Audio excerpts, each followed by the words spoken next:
boredom. So I'm going to add more shelves to the laundry room so I can have a cleaner, neater space. Here's my mess. Looks horrible. Can't wait for you guys to see the end result. Okay, I had to fill a couple of holes, you know. I'm learning. Takes time. But it's progress. We're making some progress. It's taking longer than I thought, but gonna get it done and it's gonna be beautiful. All right, here we go.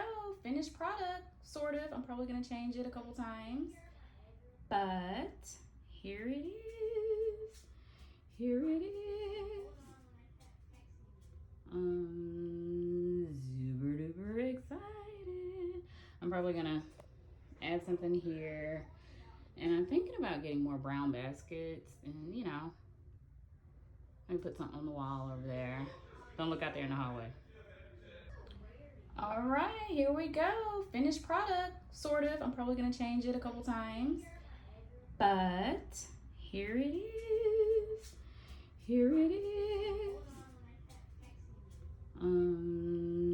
Super duper excited.